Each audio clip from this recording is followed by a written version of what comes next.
마켓 비하인드 이어가 보도록 하겠습니다. 오늘은요, 이하창원 헤르메스 스탁 본부장 모셔봤습니다. 어서 오세요. 네, 안녕하십니까. 네, 오늘 밤사이 3대 증시, 뉴욕 증시 3대 지수 0.5%가량 약세를 보였지만요, 나쁘지 않았다. 어제 급등한 것에 비하면 견조한 흐름 보였다. 이렇게 좀 평가를 해볼 수가 있겠습니다. 엔비디아의 실적 발표를 앞두고 경계감도 있었겠지만요, 약간은 조금 제가 중간에 보면서 당황을 했던 게 국채 금리가 다시 또 좀 자극을 받는 흐름이 나오더라고요. 이 부분 좀 어떻게 해석해 주실까요? 국채 금리 같은 경우는 어제 있었던 이제 엔화, 그러니까 이제 일본의 채권 좀 이슈가 있었죠. 아무래도 좀 장기채에 대한 수요가 워낙 안 나왔고, 이거는 이제 구조적인 부분에 대한 영향이 좀 있죠. 보험사 관련된 부분에서도 채권을 좀 잘 매입하지 않는 것도 있고, 또 일본 BOJ에서도 이제 국채에 대한 매입을 조금 진행하지 않겠다, 이런 얘기들을 좀 했기 때문에 거기에 따라서 이제 채권 매력도가 뚝 떨어진 거죠. 그렇게 되면은 채권에 대한 수익률이 높아지게 되면 결국엔 이게 이제 이자 비용으로도 이어지기 때문에 그러면은 이제 캐리 트레이드에 대한 좀 얘기가 나올 수 있고, 그러면은 일본 쪽이 또 미국의 국채를 많이 가지고 있거든요. 그럼 미국의 국채를 팔고 이제 자국 내로 들어오겠죠. 그런 상황이 되면은 또 캐리 트레이드에 대한 우려. 가뜩이나 지금 미국 같은 경우는 채권에 대한 수요가 그렇게 크게 나오진 않고 있어요. 이번에 입찰료 같은 경우도 하이힐드에서 절반 이상 체결될 정도로 사실 이제 채권에 대한 쿠폰 이자 가격을 상당히 좀 높게 준다라고 제가 지난번에 나와 설명을 좀 드렸는데, 어쨌든 그러한 스토리들로 이어지고 있기 때문에 채권 수익률이 좀 높아지는 상황이 생겼고요. 아무래도 국채에 대한 가격이 떨어지게 되면은 증시는 밸류가 당연히 높아질 수밖에 없죠. 왜냐면은 무위험 자산을 샀을 때 확실하게 100% 무위험은 아니지만 99.9% 무위험 자산이라고 보통은 표현을 하기 때문에 거기를 투자를 했을 때 안정적으로 수익을 5%씩 이상 차지를 할 수 있으면 굳이 무리하게 주식을 할 필요가 없거든요. 그러다 보니까 그러면 이제 주식의 매력도가 떨어지게 되고 그게 이제 부담감으로 작용이 되는 건데, 문제는 미국 증시는 지금 부채에 대한 문제가 상당히 좀 크죠. 그러면 부채에 대한 문제가 크다라는 거는 국가에 대한 신용도가 떨어진다라는 거고, 매력도가 떨어지니까 국채를 편안하게 이전만큼 안 산다라는 거예요. 그럼 리스크가 커졌으니까 거기에 따른 채권을 수익률을 더 높게 줘야 우리가 채권 투자자들이 그래 그 정도 주면 우리가 미국채 한번 사보지 약간 이런 방향으로 가는 거거든요. 그래서 이게 악순환이 계속 반복될 수 있는 상황이니까 일본에 대한 국채 채권에 대한 이슈는 지금 방금 말씀드린 부분으로 좀 풀어보시면 도움이 되지 않을까 생각합니다. 네, 엔캐리 트레이드 관련해가지고 좀 안 그래도 불안해 하시는 분들 많을 것 같습니다. 아무래도 작년 8월 그때 기억이 다시 한번 떠오르는데, 네. 엔캐리 트레이드 관련해서 한시에는 그렇게 큰 걱정을 할 필요가 없다. 이렇게 좀 얘기를 하는 것 같은데, 본부장님 개인적으로는 좀 어떻게 생각하실까요? 캐리 트레이드, 와타나베 부인들이라고 보통 표현되는 그 이제 세력들의 수급을 정확하게 예단하기가 어려워요. 물론 저도 이전에 한번 말씀해주신 그 기간에 폭락이 나왔을 때 상당 부분 좀 나왔다라고 생각은 하는데, 그 기준점은 엔달러 기준으로 140 전후거든요. 그래서 지금 거의 144, 5 왔다 갔다 하고 있는데, 이게 이제 만약에 엔화에 대한 강세 흐름들이 나올 수 있는 상황은 사실 여전히 많습니다. 금리 인상을 할 수도 있고요. 그래서 그런 방향으로 간다라고 한다면 충분히 환 같은 경우는 130대로 들어갈 수 있고, 전망치는 130 초반까지도 나오고 있어요. 그럼 그 수준으로 갔을 때도 캐리 트레이드가 안 나온다라고 자신할 수 있느냐? 그거는 자신할 수 없죠. 그렇기 때문에 지금은 그 부분을 좀 고려를 해서 좀 매매를 해야 될 것 같고요. 전일에 미국 증시에서 좀 특징이 이제 약간 양자 같은 경우도 좀 많이 조정을 받았다가 막판에 좀 끌어올렸는데, 코인 관련된 종목군들 많이 빠졌어요. 그러니까 지수가 많이 반등을 할 때 상승에 주력을 했었던 산업군들이 이제 좀 차익이 나오기 시작을 했습니다. 그렇게 됐을 때에 그 연속성이 좀 나온지 봐야 될 것 같고요. 보통 캐리 트레이드로 타격을 받는 대부분의 산업군이 기술주, 그리고 이제 신기술과 연관되어 있는 쪽들이 많기 때문에 그쪽에서 이미 좀 반응이 나오기 시작을 했다라는 거는 조심해서 나쁠 거는 없다라는 방향으로 해석을 해볼 수 있다라고 정리드리겠습니다. 네, 결론적으로 기준점은 엔달러 기준으로 140달러 전후다. 이렇게 좀 한번 잡아보시면 좋을 것 같고요. 또 오늘 새벽에 엔비디아 실적 발표 이야기를 안 해볼 수가 없겠죠.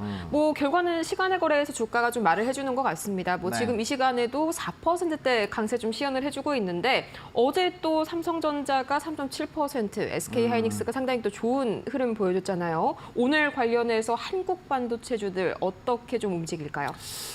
핀비즘에 보신 분들은 아시겠지만 사실 뭐 대부분의 산업군들이 그렇게 흐름이 좋지는 못했습니다. 그러다 보니까 특정 이슈가 있는 쪽으로 수급이 좀 쏠리지 않을까라고 보여지는데요. 일단 엔비디아의 이런 스트리트 컨센서스 같은 경우는 430억 달러 수준이었는데 이걸 좀 상회를 했죠. 그러다 보니까 오, 매출이 생각보다 잘 나왔네라는 부분입니다. 물론 우리가 어닝 서프라이즈라고 보기에는 좀 퍼센테이지가 부족하긴 해요. 보통 이제 스트레이트 컨센보다 8% 이상 높게 잡혀야 엔비디아는 오, 대박이다 이러는데 그 정도는 아닙니다. 하지만 어쨌든 간에 시장 예상치보다는 좋았고 또 H20에 대한 좀 부정적인 이슈가 있었죠. 그게 이제 좀 실적의 발목을 잡는 것이 아니냐라고 했는데 그 문제가 해결이 됐다라는 스토리가 나왔고 사실 위스퍼 이제 컨센은 되게 안 좋았거든요. 근데 그런 거에 대비했을 때 상당히 잘 나오다 보니까 걱정거리를 좀 덜었다 이렇게 보시는 것 같습니다. 그렇게 되면은 일단 뭐 반도체 쪽이 오늘 좀 반응을 할 확률이 높고요. 물론 이제 목요일 또 밤에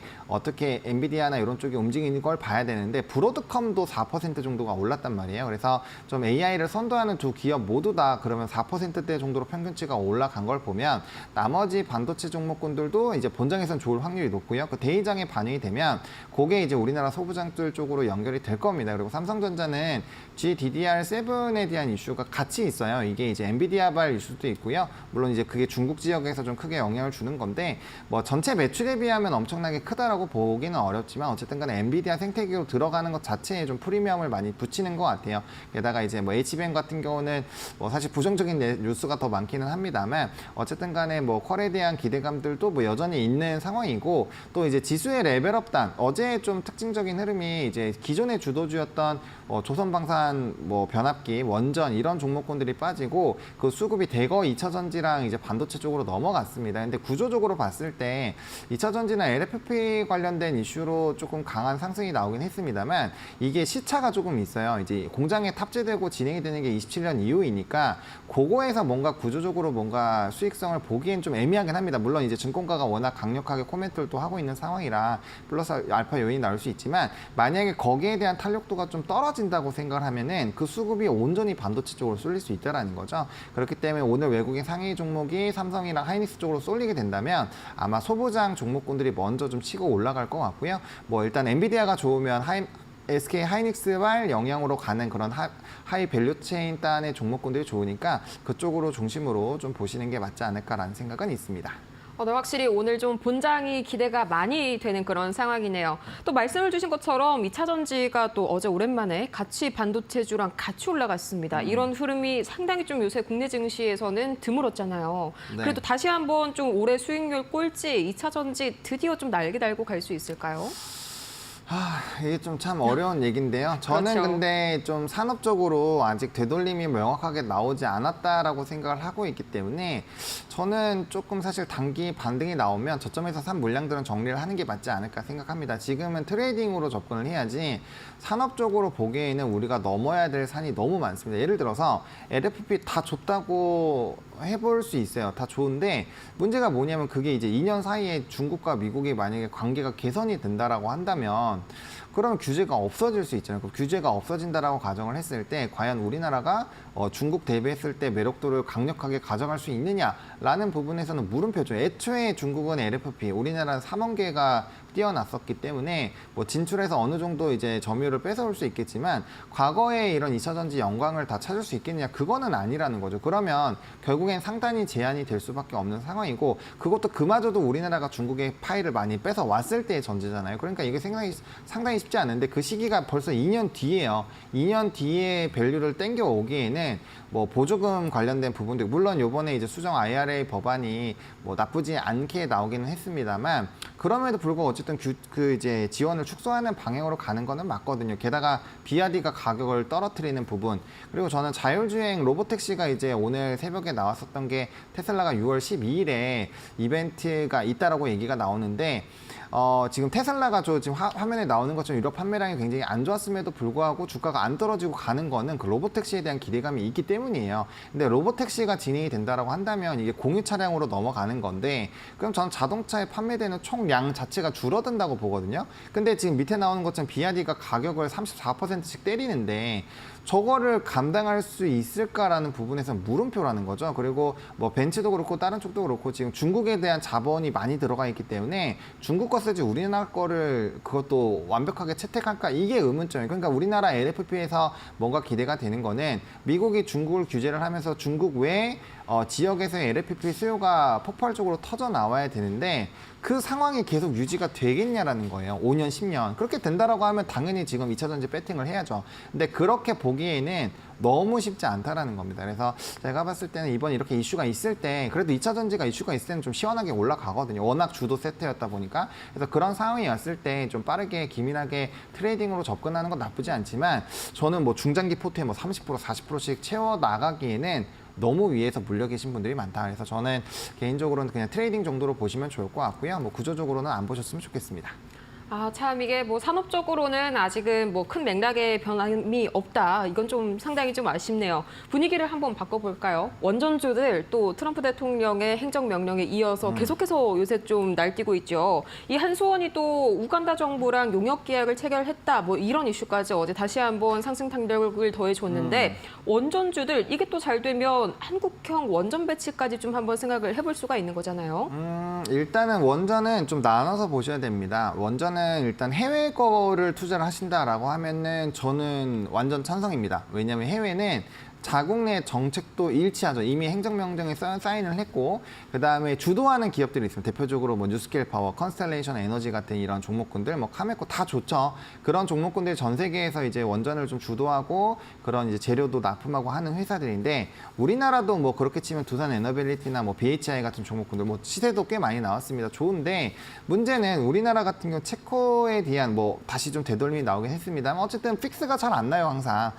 그 문제가 첫 번째로 좀 있고요. 두 번째로는 이제 대선 이후에 에너지 정책이 어떤 분이 되는지에 따라서 조금은 달라질 수 있다라는 거죠. 그러니까 에너지에 대해서 확대하는 건 맞는데 원전은 조금 상반된 의견을 갖고 있잖아요. 그러면 이전에 대외적으로 탈원전에서 원전으로 가는 시기가 있었어요. 이것도 2년 전쯤에 있었는데 그때 랠리 나올 때 우리나라 이제 제11차 기본전력 수급 계획에서의 그 원전의 축소가 된다는 소리가 나오고 나서부터 원전 박살 났거든요. 그렇기 때문에 정책적으로 뒷받침이 안 될 확률을 배제할 수가 없습니다. 그래서 원전주는 물론 중장기로 보면 당연히 봐야 돼요. 당연히 봐야 되고 오늘 젠슨항이 이제 이제 컨콜에서도 뭐 AI 이제 뭐 시작이다 뭐 이런 식으로 얘기했기 때문에 에너지 엄청 필요할 겁니다. 그럼 원전주는 당연히 가는 게 맞는데 국내에서는 그런 좀 위험이 없지 않아 있기 때문에 그 부분을 고려하셔야 될 것 같고요. 그래서 안전적으로 볼 거면 좀 변압기가 조금 더 낫다. 이렇게 말씀을 좀 드리고 싶습니다.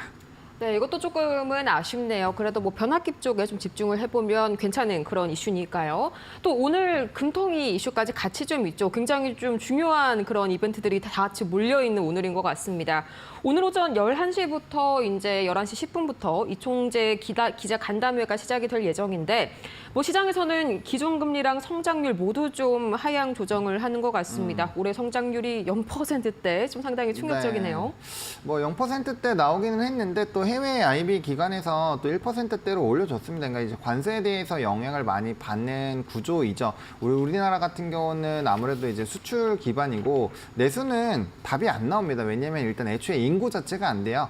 경제학적으로 이 내수가 돌아가려면 1억 1000명에서 1억 2000명 이상은 돼야 됩니다. 그러니까 일본이 우리나라 대비했을 때 잘 나가는 이유 딱 하나 인구입니다. 인구. 거기는 1억 명이 넘기 때문에 자체적으로 내수가 돌아가요. 우리나라는 내수가 안 돌아갑니다. 그래서 해외에 대한 그런 의존도가 높고 그래서 여러 가지 이슈들이 항상 우리나라 증시에는 많이 영향을 미치는 건데 지금 원화 강세 흐름이 유지가 되고 있죠. 그러면 기존에는 수출을 잘하는 기업들이 이제 원화 강세 흐름들이 계속이 되면 과연 수출입 데이터에서 이게 우호적인 흐름이 나올 수 있을까라는 부분에서 좀 물음표가 있고요. 그다음 반도체 부분은 수출입 데이터가 워낙 긍정적이긴 하지만 10대 품목 중에서 반도체 빼고는 다 박살나고 있습니다. 그래서 그런 부분에서 데이터가 극복이 되지 않으면 경제 성장률을 사실 높게 보기가 어려워요. 그나마 이전에 트럼프 1기 때보다 관세에 대한 스탠스가 훨씬 더 온화하게 진행이 되고 있기 때문에 전망치가 높아진 건데 이거 뭐 90일 유예 기간을 했지만 사실 그거 어떻게 될지 아무도 모릅니다. 트럼프가 갑자기 마음 바뀌어가지고 안 되겠는데 관세해야겠는데요. 이래버리면 그냥 끝나는 거예요. 그렇게 되면은 또 경제 성장률이 안 좋을 거라 뭐 이제 채권에서는 지금 인하로 거의 뭐 기울어져 있는 상황이죠. 그래서 아마 그런 방향으로 나올 것 같고요. 이 멘트가 중요할 것 같습니다. 어떤 식으로 좀 대응을 할 거고 앞으로 이제 정책을 어떻게 할 건지를 좀 유력적으로 보셔야 될 것 같고요. 뭐 성장률은 어차피 상황이 바뀌면 바로 따라서 바뀌기 때문에 그거에 너무 연연하지 않으셨으면 좋겠습니다. 네, 어쨌든지 간 뭐 금리 인하로 좀 가닥이 잡히는 건 확실시가 된 것 같고요. 어떻게 코멘트가 좀 덧붙여지는지가 확실히 중요할 것 같습니다. 자, 이렇게 오늘 하창원 본부장과 이야기 나눠봤습니다. 본부장님 말씀 고맙습니다. 네, 감사합니다.